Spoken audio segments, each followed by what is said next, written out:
రక్తము నిండి పొర్లి కింద గారుతూ ఉంది.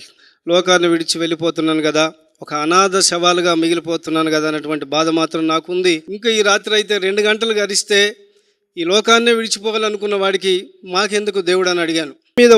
మెడ మీద ఉన్నటువంటి సున్ని దాన్ని అంటుకుంది, గ్యాస్ని అంటుకుంది. అంటుకున్న వరకు అలా అమ్మాయి ఏం చేసిందంటే దాన్ని లోపలికి విసిరేసింది. ఈ అమ్మాయి బయటకు వచ్చేసి 1863 ఇండ్లు కాలిపోయాయి. అందులో చిన్నపిల్లలు కాలిపోయారు. చిన్న చిన్న గల్లీలు, అందులో పరిగెత్తడానికి కాదు, ఉరకడానికి లేదు. మా భార్య బిందె తీసుకొని బయటి రోడవతలాగా నీళ్ళు ఉంటాయి, నీళ్ళు తీసుకురావడానికి వెళ్ళింది.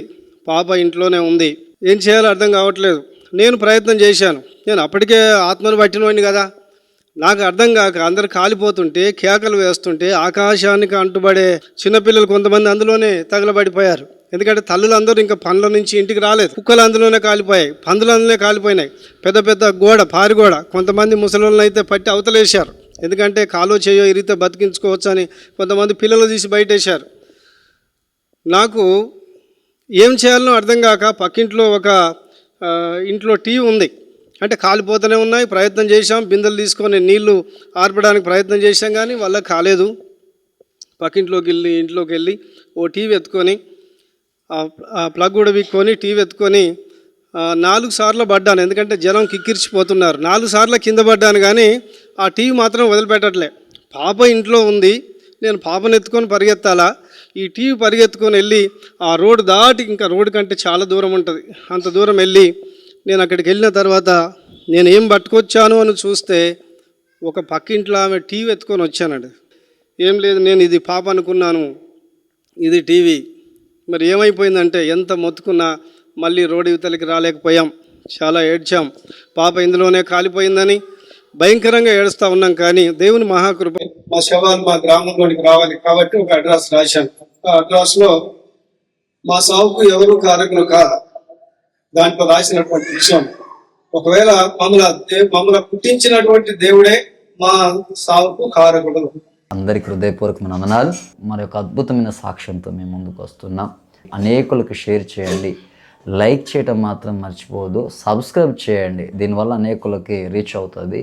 ఈ యొక్క సాక్ష్యాన్ని పూర్తిగా మీరు విని అందరికీ తెలియపరచండి. ఎంతోమంది యేసుక్రీస్తు ప్రభువు వారు తెలుసుకున్నటకు ఇది మంచి అవకాశం కనుక మీరందరూ సహకరించి పరిచర్యలో పాలిభాగస్తులు అవుతారని ప్రభు పేరట కోరుకుంటున్నాం. మీలో ఎవరైనా మంచి సాక్ష్యం కలిగి ఉన్నట్లయితే తప్పకుండా మమ్మల్ని సంప్రదించండి. మరి అందరికీ తెలియపరచుదాం. మీ సాక్ష్యాన్ని కూడా ఈ విధంగా మరి ఛానల్లో మరి అనేకులు చూసేటట్టుగా మరి ప్రసారం చేద్దాం.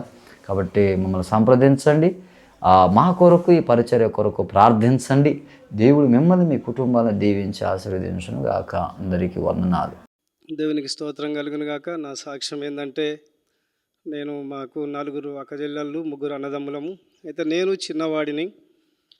నేను 2 సంవత్సరాలు ఉన్నప్పుడు మా అమ్మ చనిపోయింది. అంటే మా నాన్న 4 ఆడపిల్లలతో 3 మగపిల్లలతో చాలా సతమతం అయిపోయి చాలా ఇబ్బందులు ఎదుర్కొన్నాక కొంతకాలం తర్వాత మరి నాకు పెళ్లి చేశారు. చిన్న వయసులోనే పెళ్లి జరిగింది. ఆ పెళ్ళి అయిన తర్వాత కొంతకాలానికి నా మీద ఒక దురాత్మ వచ్చి నన్ను ఎప్పుడు చూసినా నాకు ఒక ఆత్మ పనిచేసేది. ఏంటంటే భార్యను గొడవలు తీసుకొని నరకాలి అనిపించేది. దేవునికి స్తోత్రం కలుగును గాక. అలాంటి ఆత్మ నాకు పని చేసుకుంటూ వచ్చింది. కానీ ఎక్కడ పోయినా నాకు పని చేయలేదు. 4 ఎకరాల భూమి ఉండే, ఆ భూమి కూడా ఖర్చు పెట్టుకున్నాం, అమ్మేసుకున్నాం. ఆ దినాల్లో ఎంత ₹1,00,000 వచ్చింది, అది కూడా ఖర్చు చేసుకున్నాం. ఏమి కూడా జరగలేదు. అక్కడి నుంచి బయలుదేరి నేను బొంబాయి పట్టణంలోనికి, ఎందుకంటే తావు తప్పదీస్తే ఏమన్నా కొంచెం మేలు జరుగుద్దేమని బాంబే ప్రాంతానికి వెళ్ళాను. నేను అన్ని విషయాలు చెప్పట్లేదు, క్లుప్తంగా కొన్ని విషయాలు మాత్రమే చెప్తున్నాను. అక్కడికి వెళ్ళిన తర్వాత కూడా, ఎందుకంటే అప్పటికి నేను విగ్రహారాధనతో ఉన్నాను. యేసుప్రభు అంటే ఎవరో నాకు తెలియదు. అక్కడికి వెళ్ళిన తర్వాత కూడా ఎక్కడికి వెళ్ళినా నా మీద ఉన్న ఆత్మ వెళ్ళిపోతే నేను ప్రశాంతంగా ఉండగలుగుతాను. కానీ నా మీద ఆత్మ ఉన్న తర్వాత ₹1,00,000 కట్టిన ఇంట్లోకి వెళ్ళినా నేను ప్రశాంతంగా ఉండలేను.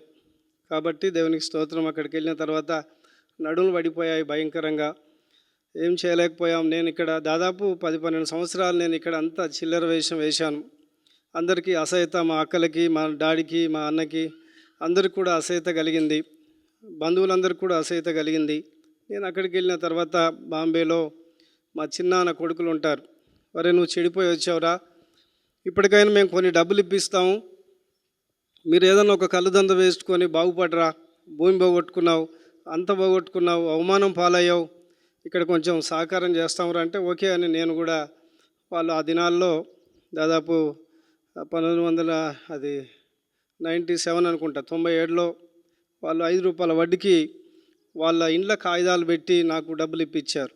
ఇప్పిస్తే నేను ఒక అతను నమ్మాను, నీకు కళ్ళు దందా ఇప్పిస్తాం, మేము గౌడ్స్ కాబట్టి కళ్ళు గీసేవాళ్ళం, నీకు కళ్ళు దందా ఇప్పిస్తానని చెప్తే ఆయన మోసపోయిన డబ్బులు ఆయన కట్టాను. వాడు 3 రోజులు కనబడ్డాడు. 3వ రోజు తర్వాత బాంబేలో ఆయన అక్కడ లేడు. ఎందుకంటే వేరే ఫేక్ ఆ ఇల్లు దందా చూపించి నన్ను మోసం చేశాడు. ఆ డబ్బులన్నీ వెళ్ళిపోయాయి. ఇంకా చాలా పిచ్చోనుగా మారడానికి అయిపోయాను. ఎందుకంటే ఇక్కడ ఏమీ లేదు, అక్కడ కూడా వారు అరే మా ఇండ్లు కుదబెట్టి డబ్బులు తీసుకొచ్చి ఇచ్చాం కదరా, నీవు పాడయ్యేది కాక మా జీవితాలు కూడా పాడవడానికి సిద్ధంగా ఉంచే ఏంటని వాళ్ళు బాధపడుతున్నారు. కానీ ఏం చేయాలో అర్థం కావట్లేదు. అప్పటికి మాకు ఒక పాప పుట్టింది, 6 నెలలు పాప ఉంది. మా పెద్ద పాప, నాకు 3 కూతుర్లు, ఆ పెద్ద పాప 6 నెలలు ఉంది. ఏం చేయాలో అర్థం కావట్లేదు, ఈ డబ్బులు ఎలా కట్టాలో అర్థం కావట్లేదు. మేము మోసం పోయాం కదరా నిన్ను చూసి అనేసి వాళ్ళు బాధపడుతున్నారు. అదే అర్థం కావట్లేదు. ఇంటికి రావడానికి ఏమీ లేదు, ఇక్కడ అంతా అమ్మేసుకున్నాం, ఇల్లు కూడా లేదు, ఏం చేయాలో అర్థం కావట్లేదు.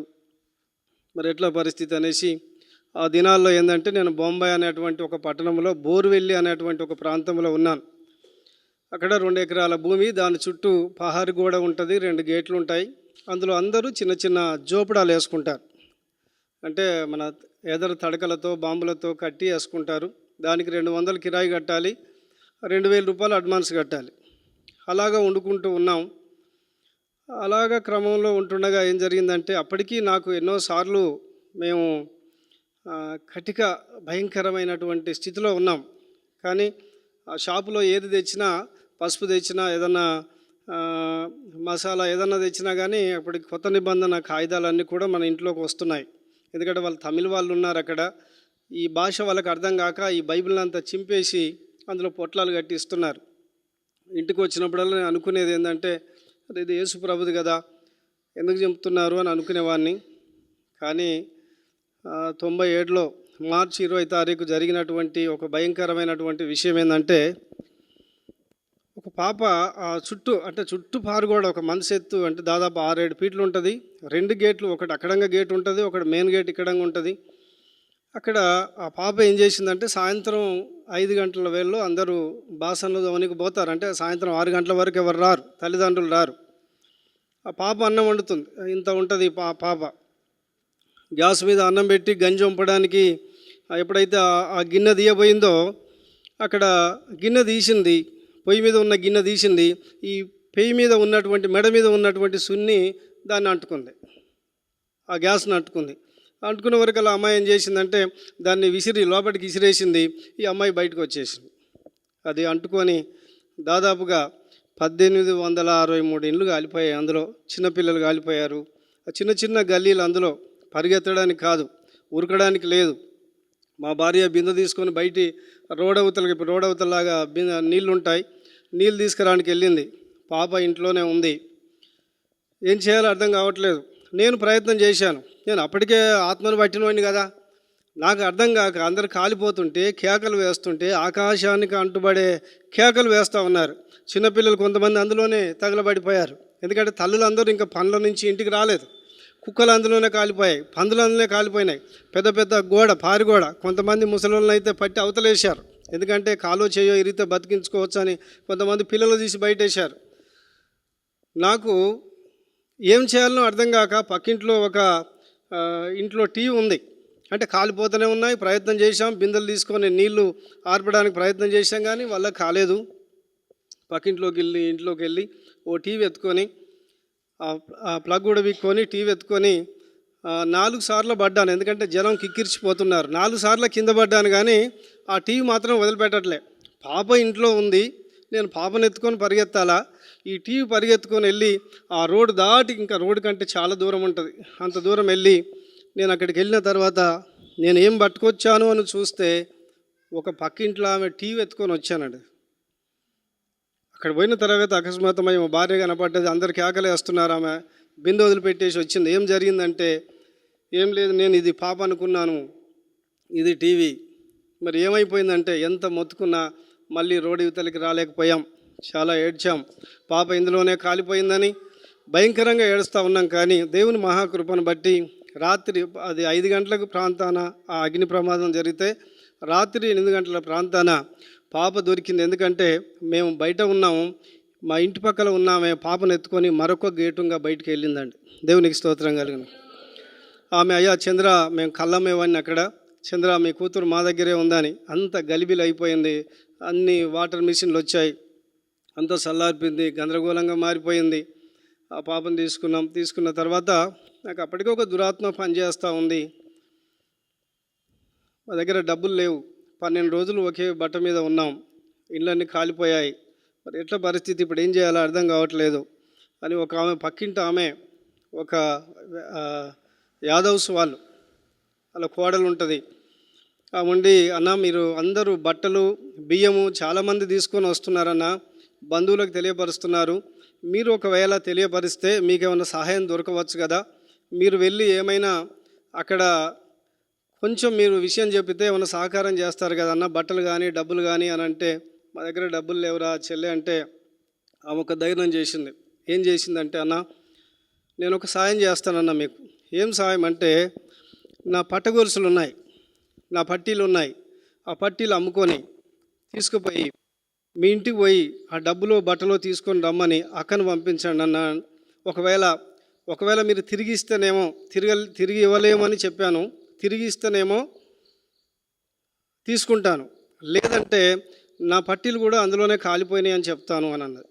దేవునికి స్తోత్రం. అంటే అప్పుడు ప్రభుని నమ్మలేదు కదా, కాబట్టి ఆ కాళ్ళ పట్టీలు తెచ్చి కుదవి అమ్మేసి తీసుకుపోయి ఇక్కడ పంపించినా కానీ మా వాళ్ళు ఎవరు నమ్మలేదు. ఎందుకంటే వాడు ఇప్పటికే ఇన్ని వేషాలు వేశాడు, ఇంత నటన చేశాడు, బాంబేలో ఇండ్లు ఎలా కాలిపోతాయి, అది తప్పు కదా అనేసి అందరూ దూషించి పంపించేశారు. పంపించిన తర్వాత మా భార్య రిటర్న్ తిరిగేసి వచ్చింది.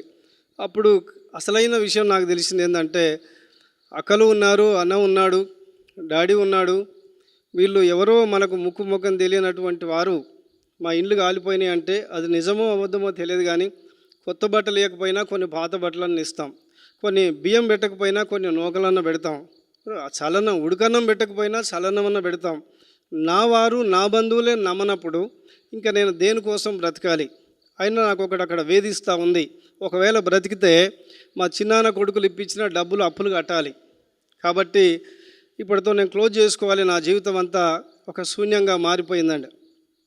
అటు తర్వాత కొద్ది రోజులకు ఏమైందంటే, అలాగనే 12 రోజులు అక్కడే, ఎక్కడైతే కాలిపోయి మసి అయిపోయిందో అక్కడే వాళ్ళు ఉండాలి. గవర్నమెంట్ ఏమన్నా సాయం చేస్తే ఆ కాలిపోయిన స్థలంలోనే ఉండి తీసుకోవాలి. కాబట్టి తప్పకుండా ఆ స్థలంలోనే ఉండాలి, కాబట్టి ఆ స్థలంలోనే ఉన్నాం. ఒక రాత్రి అనుకోకుండా ఆదివారం ఎవరైతే నన్ను వేధిస్తున్నారో వేధించే అటువంటి ఒక ఆత్మ మానవ స్వరంగా మాట్లాడిందండి. వాడు కలలో కనపడ్డాడు ఆ రాత్రి, ఆదివారం రోజు. ఎందుకు వీడు కలలోకి వచ్చాడు, వీని గురించి చెడ్డగా మాట్లాడతారు కదా మా ఊళ్ళో, వీడెందుకు వచ్చాడు అని అనుకున్నాం. గతం పాపకి మోషన్స్ వాంటింగ్ తయారైనాయండి. ఇంకా పాప 6 నెలల పాప, ఎన్ని మందులు పోసినా తగ్గట్లేదు. మా దగ్గర డబ్బులు లేవు. ఒక ముస్లిం అతను ఉన్నాడు, మేము సాయిబాబాను అప్పుడు ఆరాధించేవారు, అక్కడికి వెళ్ళాను. ఆయన దగ్గర తీసుకుని వెళ్ళి, అయ్యా మా పాప బాగలేదు, పరిస్థితి మాకు డబ్బులు ఇచ్చే స్థితి లేదు, కాబట్టి నీ కొడుకు బిడ్డో అనుకుంటే మాకేమన్నా సాయం చేయండి, ఈ పాపను తీసుకుపోయి ఆయన కాళ్ళ మీద వేసాం. పాపం ఆయన ఎన్నో చేశాడు కానీ అది తగ్గలే, కంటిన్యూగా అవుతూనే ఉంది. ఆర్ఎంపీ డాక్టర్ దగ్గరికి వెళ్ళాం, ఆ డాక్టర్ కాళ్ళ మీద వేసాం, అయ్యా మా పరిస్థితి ఇది, మా ఇల్లు కాలిపోయాయి, మా దగ్గర డబ్బులు లేవు ఇవ్వడానికి, ఒకవేళ మానవ రీతిగా నీకేమన్నా కనికరం అనిపిస్తే సాయం చేయండి డాక్టర్ గారు అని చెప్పాం. కానీ ఆయన కూడా సహకారం చేశాడు కానీ తగ్గలేదు. ఈ పాపకు మరింత ఎక్కువైపోయింది. మా దగ్గర డబ్బులు లేవు. నేను రోడ్ల పొంటి వెళ్ళి ఈ తాగేసిన బీర్ సీసాలు ఉంటాయి కదా, ఆ బీర్ సీసాలు ఏరుకొచ్చి అవి అమ్మేసి పాల ప్యాకెట్ తెచ్చి పాపకు పాలు పోస్తూ ఉన్నాం. అది మా పరిస్థితి. ఇంకా 3వ రోజు 4వ రోజు అయిపోయింది, తీవ్రత అయిపోయింది. పాప ఇంకా కన్ను రెప్పగొట్టే అటువంటి స్థితిలో లేదు, ఆమెకు తగ్గను లేదు. కాబట్టి చాలా తీవ్రతగా, ఒకవేళ అప్పు తీవ్రమైపోయింది, బంధువులు దూరం అయిపోయారు, ఇంకా పాప కూడా దూరం అయిపోయే స్థితి ఉంది. కాబట్టి ఆ దినమున ఒక తీర్మానం చేసుకున్నాను.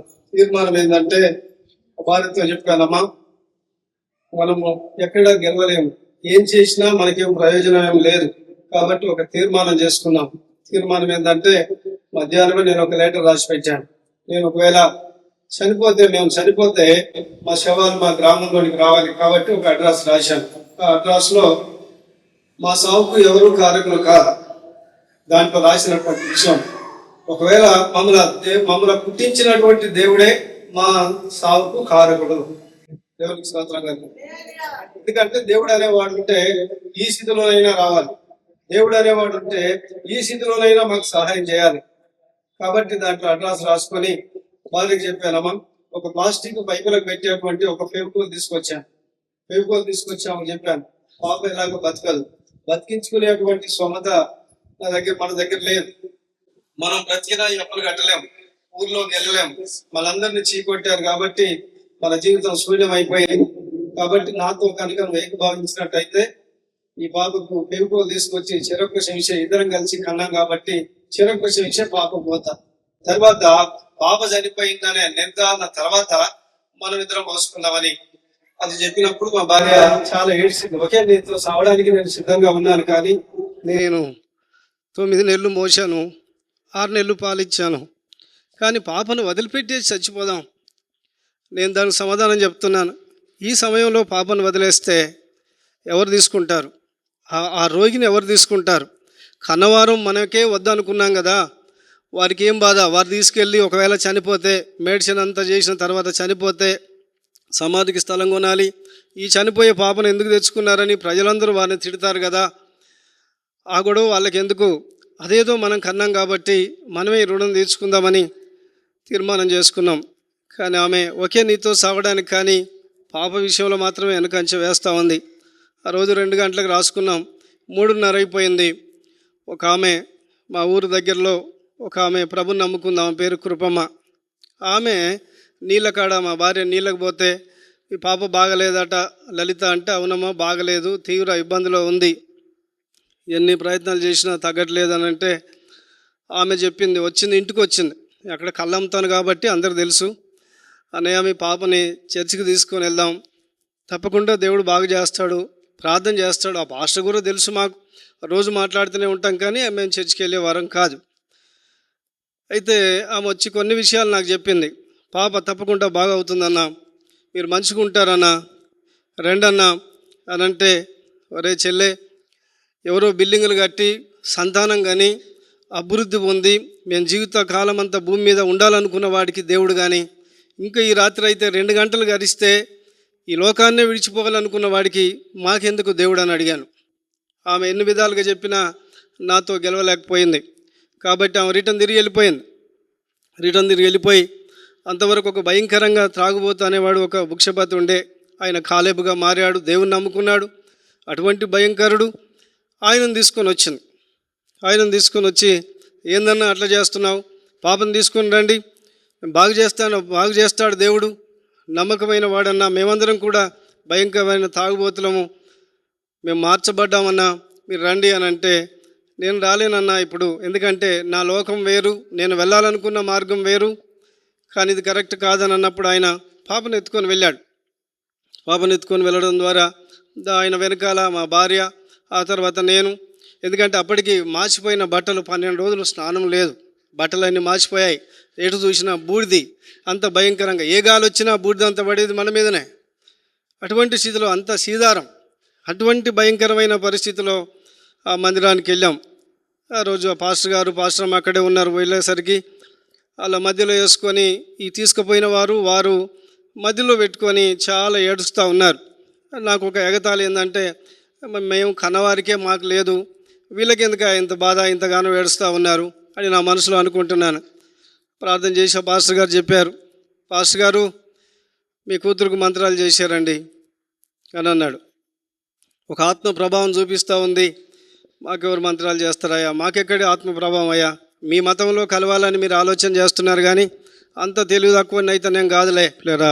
ఇలాగా నాకు రాత్రి పోపిస్తాడనేటువంటి సంగతి మా భార్యకు తెలుసు కనుక మరి ఇంటికి తీసుకొచ్చి ముక్కుల్లో చెవులో ఏసు రక్తం వేసి ఆమె ప్రార్థన రాదు, కానీ ఏదో ఒక విషయంగా కాళ్ళకు చేతులంతా రాస్తూ ఉంది.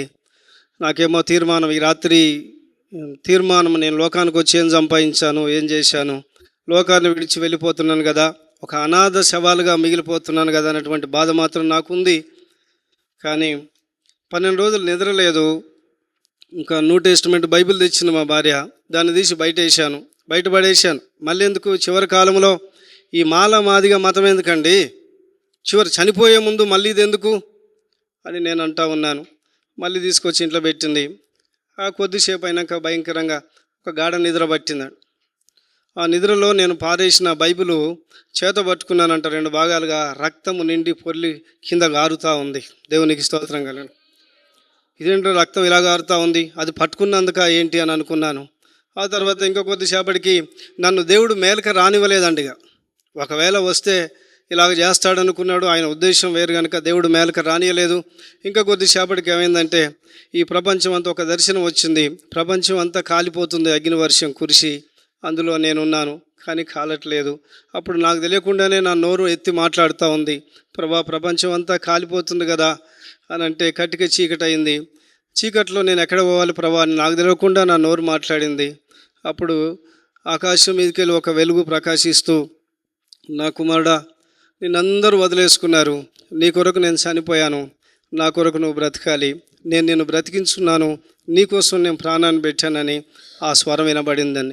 భూమి ఆకాశాన్ని గతించిపోయినా నా మాటలు గతించవని. నేను అంతకుముందు బైబిల్ అంటే తెలియదు, ఆయన నామం అంటే తెలియదు, నాకు తెలియకుండానే నా నోరు మాట్లాడుతూ ఉంది.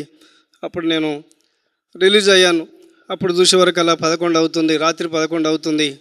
నేను లేచి చూస్తే అప్పటికి పాప ఇప్పటి వరకు పాలు తాగపోయేది, ఈ పాలు తాగితే ఇప్పుడు ఉండిపోతున్నాయి, వెళ్ళిపోవట్లేదు. దేవునికి స్తోత్రం కలుగును గాక. అప్పుడు తర్వాత కొద్దిసేపటికి డోర్ కొట్టారు, ఇది నిజం. డోర్ తీశాను, ఎవరు లేరు. రెండోసారి డోర్ కొట్టారు, ఎవరు లేరు. మూడోసారి డోర్ కొట్టి ఆ మానవ స్వరం వినబడుతుందండి, ఒరే నీతో పాటుగా 3 చేశాండా, నిన్ను నీ కుటుంబాన్ని ఏమో చేయాలనుకున్నాను, కానీ ఇప్పుడు నేను ఏమీ చేయలేను, నా చేతిలోకి వెళ్ళిపోయావు అని అన్నాడు. దేవునికి స్తోత్రం. కానీ ఓకే, పొద్దున్న లేచాను. తెల్లారితే ఆదివారం, చాలామంది పరిగెత్తుకొని వచ్చారు, విశ్వాసులంతా వచ్చి సాక్ష్యం చెప్పాను, అయ్యా మా జీవితం ఇది, దేవుడు చేసిన అద్భుతం ఇది అని చెప్పితే చాలామంది 80 మంది ఉన్నారు, ఏడ్చారు. కొంతమంది గిన్నెలు, కొంతమంది బట్టలు, కొంతమంది బాసన్లు, కొంతమంది సామాన్లు, చాలా వరకు అక్కడ సంఘం సహకరించింది. కొద్ది రోజులు అయిన తర్వాత దేవుడు మాట్లాడాడు, అయ్యా నేను వారి అప్పు కట్టాలి, ఏం చేయాలి అంటే ఒక అద్భుతమైన రీతిగా చిన్న కళ్ళుదంద స్టార్ట్ చేశాను. 3 నెలల్లో అప్పులన్నీ వాళ్ళన్నీ కట్టేశాను. అద్భుతమైన రీతిగా దేవుడు ఒక దాదాగిరినే నా కళ్ళు దగ్గరికి పంపించాడు. ఆయనకు రోజుకు 100 లీటర్ల కళ్ళు అవసరం, ఆయన దగ్గర ఉండేది 40 మంది ఉంటారు. అట్లా 3 నెలలు అప్పు తీరిన తర్వాత దేవుడు మాట్లాడాడు, జాన్ ఎక్కడ నీ తల దించుకొని పిచ్చోడుగా అనిపించుకున్నావో అక్కడే నీ తల పైకెత్తుతాను. దేవునికి నువ్వు అక్కడికే వెళ్ళాలి, నా పరిచర్య చేయాలి. ఇప్పుడు మందిరం సేమ్ అలా అనుకున్నాం, ఇంత మందిరం అక్కడ ఉందండి. తుర్కపల్లిలో నేను చేసే పరిచర్యకారులో ముందే చూపించాడు దర్శనంలో, ఒక మందిరం కట్టబడుతుంది, ఈ మందిరంలో నువ్వు పరిచర్య చేయాలి అని అంటే ఎవరు ఒప్పుకోలేదు, విశ్వాసులు ఒప్పుకోలేదు, సేవకుడు ఒప్పుకోలేదు. అయ్యా నా దర్శనం, ఒకవేళ నేను చనిపోతే నా భార్య విధవరాలు అయిపోయేది, నా బిడ్డ అనాథ అయిపోయేది, ఒకవేళ మా వంశమే లేకుండా పోయేది. అయ్యా దేవుడు పిలుస్తున్నాడయ్యా నన్ను రమ్మంటున్నాడు అన్నప్పుడు ఎవరు కూడా నన్ను అంగీకరించలేదు. అయినా పర్వాలేదు, ఒక కాలేబు ఒక అక్క ఉంది అన్న, మేము డబ్బులు ఇస్తామన్నా, మీరు వెళ్ళండి దేవుడు చూసుకుంటాడు, మనుషులు కాదు అని వాళ్ళు డబ్బులు ఇచ్చి బస్ ఎక్కించి మా ఊరికి పంపించారండి. మా ఊరికి పంపించిన తర్వాత మా డాడీ మన నాయనలాగుంటాడు, సేమ్ అదే గుర్తుకు వచ్చింది. రాగానే సిఎస్ఐ సంఘం ఉంది, నేను అక్కడికి వెళ్ళి ఒకరోజు ఉపవాస ప్రార్థన చేసుకుందాం, ఇక్కడ దేవుడు నన్ను పంపించాడు, నాకు చదువు రాదు ప్రభా, ఇప్పటిదాకా నేను ఈ వేషం వేశాను, ఇప్పుడు ఈ వేషం వేస్తే నన్ను ఎవడు నమ్ముతాడు అని అంటే, నిన్ను నమ్మకపోతే ఏంటి, నన్ను నమ్మేవారిగా నేను చూసుకుంటాను కదా అన్నాడు. దేవునికి స్తోత్రంగా. నిన్ను నమ్మాలయ్యా, నిన్ను ఎట్లాగా నమ్మరు, కానీ నన్ను నమ్మేటట్టుగా నేను చేసుకుంటాను కదా అని అన్నాడు. వచ్చాను, అందులో ప్రార్థన చేసుకొని రాత్రి ఇంటికి పోతానే మా డాడీ ఇంటికి తాళం వేశాడండి. చిన్నతనంలో 2 సంవత్సరాల నుంచి నన్ను పెంచుకొని సాదుకున్నటువంటి వ్యక్తి మాటమారి వల్ల మతం పట్టేవాట, నా ఇంట్లోకి రాకరాని తాళం వేశాడు. ఎక్కడ పోవాలో అర్థం కావట్లేదు. అలాగనే ప్రార్థన చేసుకుంటా ఉన్నాం. కొన్ని దినములు అయిన తర్వాత కులమంతా కూడా, బంధువులందరూ కూడా పిలిచి వేరు చేశారు. మీ నాన్న చచ్చిపోతే మేము రామని. నాకు అప్పటికి పరిచర్య చేస్తూనే ఉన్నాను.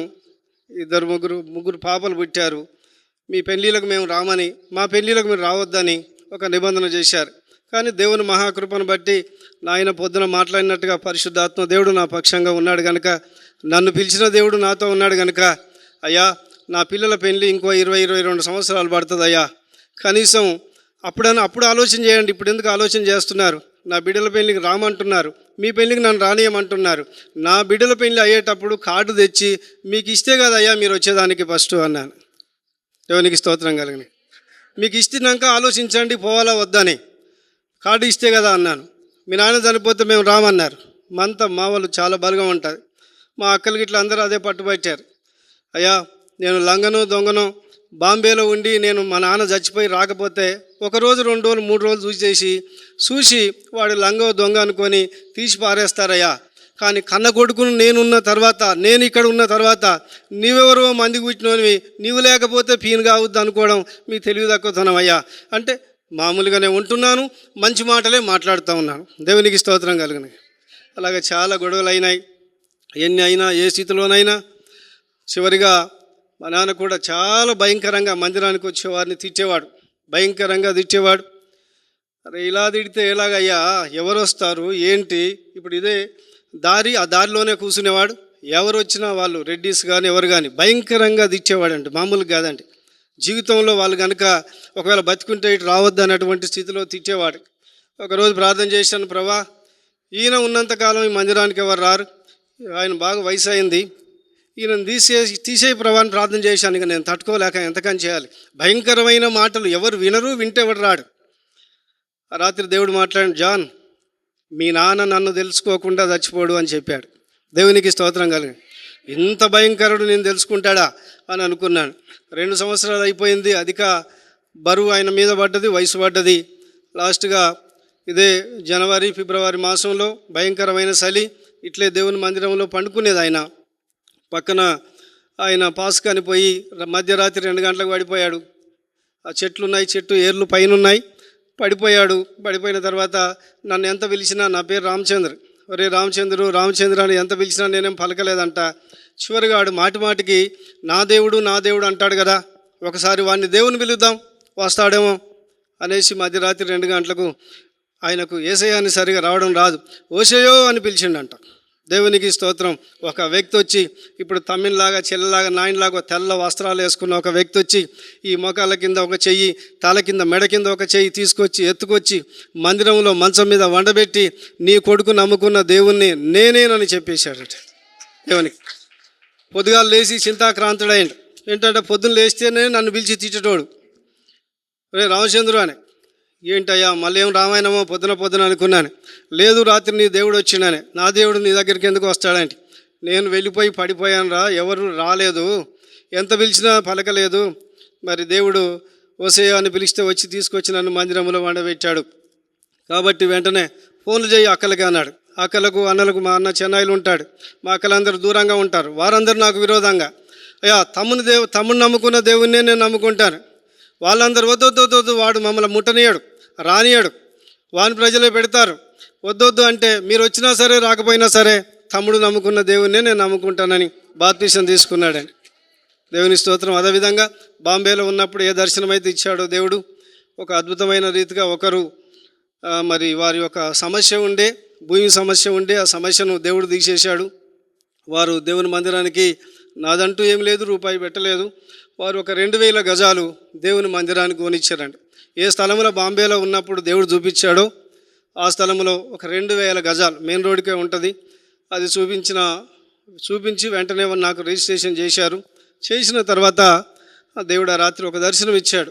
ఒక పరలోకం నుంచి మార్కు సువార్తలు ఆయన ఎలాగ వెళ్ళిపోయాడో అలాగనే ఒక బాండ్ పేపర్లు తీసుకొని వచ్చి ఆ బాండ్ పేపర్లో నాకు వీలునామా రాయించాడు. నేను బైబిల్లో కూడా రాసుకున్నాను. ఆ వీలునామా ఏంటంటే, పలుశం రామచంద్ర అయిన నేను, మారు పేరు కలిగినటువంటి జాన్ను, నాకు కానీ నా పిల్లలకు కానీ ఈ స్థలం మీద ఎలాంటి అధికారం లేదని రాయించి సంతకం పెట్టించి, ఒకటేమో తీసుకెళ్ళాడు, ఒకటేమో నాకు ఇచ్చిపోయాడు. మరి ఏం చేయాలి ప్రభా ఇదని అడిగాను. ఒక ట్రస్ట్ పెట్టి ఆ మందిరాన్ని కట్టుమన్నాడు. ముందుగా అంత పెద్ద మందిరం 2007లో ఆ స్థలం వచ్చిన 2002లో వచ్చింది. అప్పటిదాకా 2007లో అద్భుతమైన రీతిగా ఇప్పుడు ఇంత పెద్ద మందిరం అది 20 మేము రాడేసి మరి రాశి గోల్డ్ సిమెంట్ వాడి నాకేమో దాని పోలిక ఏమో తెలియదు. ఎందుకు ప్రభా ఈ పల్లెటూరులో ఇంత పెద్ద మందిరం ఎందుకంటే ఆయన అన్నాడు, నేను చుట్టుపక్కల ప్రాంతాలకు ఈ తుర్కపల్లిని యెరూషలేం మందిరంగా మార్చబోతున్నాను అన్నాడు. కాబట్టి అదంతా కూడా మందిరము జరిగింది, మందిరం కట్టబడింది. మరి ఏం చేయాలి ప్రభా ఇదంటే ఒక ట్రస్ట్ పెట్టి, నువ్వు యెరూషలేం ప్రార్థనా మందిరంలో ఒక ట్రస్ట్ పెట్టి ఇది ట్రస్ట్కు అప్పగించు. ఎవరికైతే అప్పగించాలనుకున్నామో అప్పగించబడినటువంటి వ్యక్తిని కూడా దేవుడు నాకు చూపించాడు. ఆ ప్రాసెస్ జరుగుతూ ఉంది. అది నాకు నా పిల్లలకు కూడా ఎన్నడూ కూడా దాని మీద అధికారం లేకుండా అక్కడ ఒక బైబిల్ కాలేజీ, ఒక హాస్టల్, ఒక ఆశ్రయము, ఒక స్కూలు, ఒక చర్చి కట్టడానికి అవన్నీ కూడా దేవుడు అనుమతి ఇచ్చాడు. దేవునికి స్తోత్రం కలుగును గాక. ఇప్పుడు అట్టి క్రియ నేను నా 3 బిడ్డల పెళ్లిల విషయంలో కూడా మాట్లాడేటప్పుడు అదే చేశాను. ఏంటంటే ఇంత పెద్ద మందిరం ఉంది, ఇంత పెద్ద స్థలం ఉంది, మెయిన్ రోడ్కు ఉంది, నాకు కట్నం ఇవ్వకపోయినా పర్వాలేదు, రేపు ఒకవేళ ఇందులో పాలు వస్తుందని మీరు అనుకునేరు, ఇది నాదే కానప్పుడు మీదెట్లా వద్ది అని అడిగాను. దేవునికి స్తోత్రం కలుగును. ఇది నాదే కాదు, ఇది దేవుంది కాబట్టి ఇది దేవునికే వర్తిస్తుంది. కాబట్టి ఎవరు కూడా ఇందులో జోక్యం చేసుకోవలసినటువంటి అవసరం లేదు అని చెప్పేసి అదే క్రియ నా మీద ఏమీ లేదు, నా పేరు మీద ఉన్నదంతా కూడా ఒక ట్రస్ట్కి చేసి దేవుడు అక్కడ ఉండమంటే ఉంటాను, లేకపోతే వెళ్ళిపోమంటే మరొక చోటుకు వెళ్తానని ఆ సన్నివేశాలన్నీ కూడా జరుగుతూ ఉన్నాయి.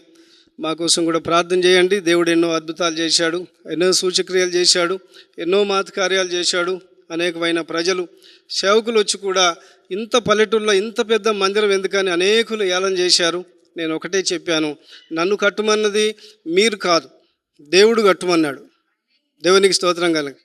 ఇంత పెద్దది ఎందుకు, ఇంత ఎందుకు మనం అడుగుతాం కదా, నా కారు కావాలి, బైక్ కావాలి, నీకెందుకు ఇవన్నీ? మరి నీకు ఇంత ఉన్నప్పుడు ఫెసిలిటీ ఆయనకు ఉండదా? ఆయన నమ్మదగిన వాడు కదా. కాబట్టి దేవునికి స్తోత్రంగా నా జీవితంలో ఇంకొక విషయం జరిగింది, అది చెప్పి నేను ముగిస్తాను. దేవునికి స్తోత్రం. అలాగనే జూను 6వ తారీఖు నాడు నాకు అంతకుముందే ఏం జరిగిందంటే నాకు పసకలు అయినాయి. పసకలు అయిపోయి ఏమైందంటే ముదిరిపోయి కామిళ్ళు అయిపోయి భయంకరంగా వాంటింగ్స్. అంటే డాక్టర్ దగ్గరికి వెళితే అయ్యా పాస్టర్ గారు మీకు ముదిరిపోయాయి, అంటే మీ భార్య పిల్లల ఒకవేళ వారి అదృష్టం ఉంటే బ్రతకగలుగుతావు, లేకపోతే లేదు, ఆల్మోస్ట్గా ఖరాబ్ అయిపోయింది, ఏమి చేయలేము అని 3 సార్లు మేము స్కానింగ్ చేసినా అదే చెప్పారు. ఏం చేయాలో అర్థం కావట్లేదు, బంధువులు ఎవరు రావట్లేదు, వీళ్ళందరికీ కూడా నేను దూరం అయిపోయాను. కాబట్టి చాలా బాధపడుతున్నాను, వేదన అవుతూ ఉంది. ఒక డాక్టరు నాకు ఒక మెడిసిన్ ఇచ్చాడు. ఆ మెడిసిన్ వేసుకోవడం ద్వారా నాకు ఈ హార్ట్ స్పీడ్ అవుతూ ఉంది, బాగా స్పీడ్ అవుతూ ఉంటే నాకేం చేయాలో అర్థం కావట్లేదు. అప్పటికి 3 పిల్లలు పుట్టారు. ఈ పిల్లలు చిన్నోళ్ళు.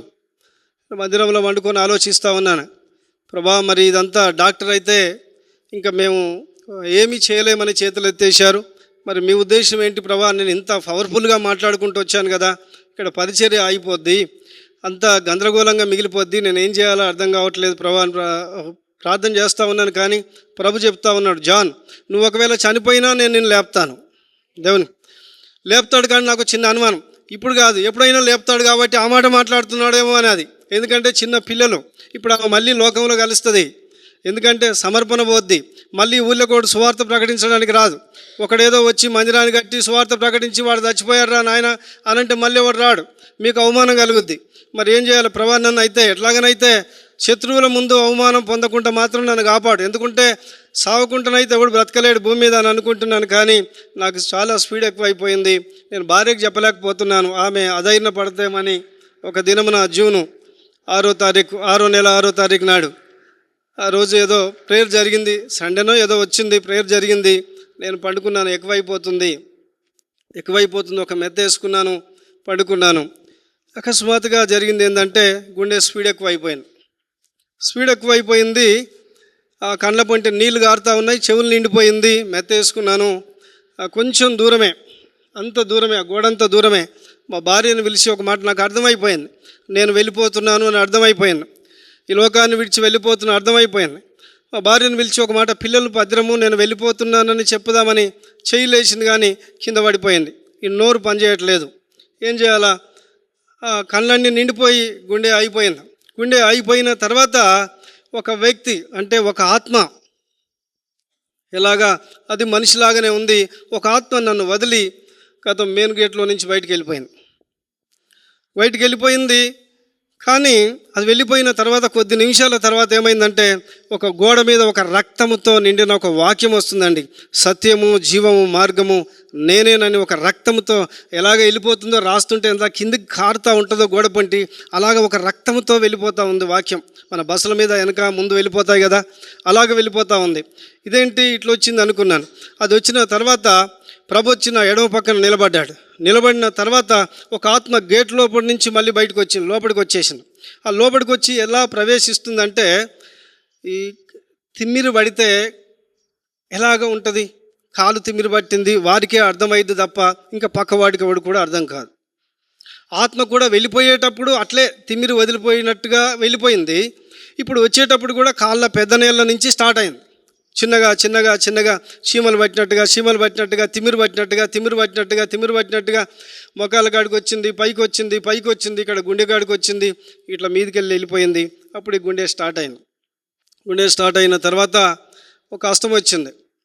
ఈ హస్తము ఈ మగ చెయ్యి వరకు కూడా లేదు, ఈ పిడికిల వరకే ఉంది. ఒక హస్తం వచ్చి లోపలికి వెళ్ళిపోయి అనామాతగా ఏదైతే ఆ లివర్ ఖరాబ్ అయిపోయిందో అది దాన్ని బయటకు తీసుకొని వచ్చింది. దాన్ని బయటకు తీసుకొని వస్తే 70% అది మొత్తం ఒక కలర్గా మారిపోయింది.